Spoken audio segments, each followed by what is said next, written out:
Kentucky Governor Andy Beshear is pretty much going out there and saying that he's thinking of running for president in 2028.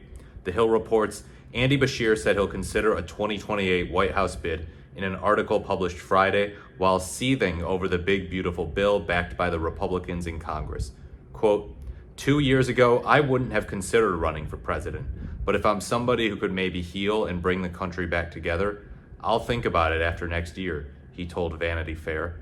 Yeah, that's a big thing, is a healing part, feeling like you're healing the country. And I think that's something that's very captivating to a lot of Democrats, is just the sense that there'll be a breath of fresh air for a lot of the country. They won't be in there talking about how, oh yeah, I don't know if I have to uphold the Constitution, and talking about, yeah, maybe I'll run for 3 terms, and placing these tariffs, and talking about making Canada the 51st state. All this stuff that we just took for granted, it's like, yeah, okay, let's bring that back, please. The Kentucky governor's term ends in 2027, and he's pledged to complete his tenure in office before launching another political bid for a higher office. Fellow party members Governor Gavin Newsom, AOC, and Governor Josh Shapiro have also been listed as potential contenders for the presidency as Democrats look to claw back the executive branch after their November loss. Political pundits have suggested the GOP authored spending package will have a significant impact on midterm elections and cycles that follow as Americans grapple with the possibility of losing their health care coverage, a top issue for Beshear. Yeah, I think for Democrats, they do have to constantly point to the problems with the big, beautiful bill and how it's harming the country. But at the same time, don't get your hopes set too high that it's going to just totally dismantle Americans' views of the GOP, and the GOP approval is going to be in the gutter for sure as a result of the big, beautiful bill. Unfortunately, we've seen that the Republicans, like Donald Trump himself, can get away with so much during an election cycle. Donald Trump ran one of the biggest jokes of a campaign in 2024, and he still won. So Beshear definitely, I think he could be a good messenger against the big, beautiful bill. I think since Kentucky is a more rural state, he could harp away at issues relating to Medicare, Medicaid, possible closures of rural hospitals. And overall, he would be an interesting guy to follow up Trump, because Trump is a New Yorker and a Republican, and Beshear is a Democrat and a Kentucky guy. So it's like, okay, I'm a Democratic governor from a red state, a guy who is actually an evangelical. So in some ways, he seems like a conservative-ish dude, or he seems like the type of guy who would have a predisposition toward being conservative, but he's not. And that might win over swing state voters. Kentucky is not a swing state, though, and it probably, if I had to guess, would still go red in 2028. But I think that he could perform fairly well in some other states that are traditionally swing states, especially after 4 years of Trump.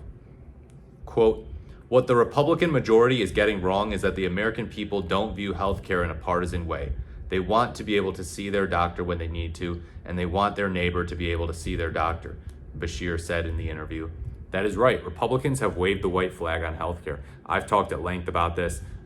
They have basically given up on the idea of healthcare reform. They just say, oh, Obamacare bad, universal healthcare bad, but they just leave it at that. They don't have any ideas for how to improve the healthcare system. They say, oh, I don't want government in healthcare. I don't trust the government running my healthcare. Next, that's like, okay, you're not going to address the problem.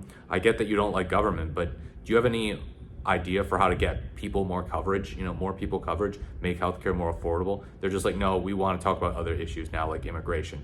They have fixated so heavily on that issue. But Beshear and the Democrats, it would behoove them to point to that issue of healthcare and point to how utterly impotent the Republicans are in their healthcare messaging and their overall healthcare plans, how incompetent they are, how in 2017, Trump pushed this Trump Care bill, the American Health Care Act.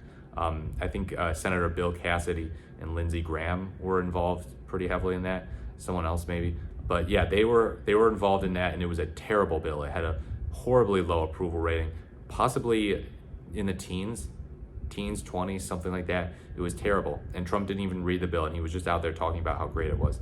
So I think Beshear, if he wants to make Medicare, healthcare his number one issue, that would be a good idea. It seems like he made education his main issue in his governor race against the incumbent Republican of Kentucky, Matt Bevin, in 2019, and that was pretty helpful toward him. But I think on the national level, healthcare would be even more important than education to focus on. Not that education is unimportant, but that healthcare is one of those real life or death things, real, bankrupt or not bankrupt things, like that really makes a difference with Americans.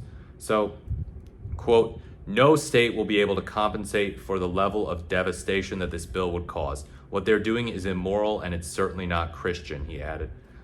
So that is, yet again, we have another interesting point with respect to religion. Donald Trump is probably not sincerely a Christian. He purports to be. He purports to have been saved by God when the assassination attempt against him failed, because the bullet was so close to hitting him. But is he really a Christian? Does he really come off that way? Or is it just a virtue signal? Is it just a grift? Is it just a way to potentially win over votes? Sometimes, successfully too, by the way. He put Mike Pence in his administration in 2016, and that helped win over evangelical votes. And somehow the evangelicals flock to Trump super hard. Yeah, they're like moths to a light with him, which is crazy. But, Beshear is evangelical. He is sincerely Christian, unlike Donald Trump. And we'll see how useful that messaging can be, talking about the un-Christ-like nature of the big, beautiful bill and several other aspects of Trump's legislative and executive agenda. So Beshear said in order to break through on the cuts, Democrats will need to help voters conceptualize the outgoing impact of the bill.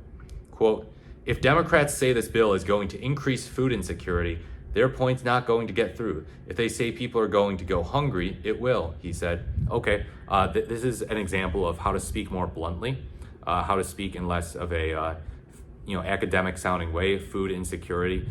I think most people know what food insecurity means if I'm giving them the benefit of the doubt, but yeah, go hungry. That's a blunt way of putting it.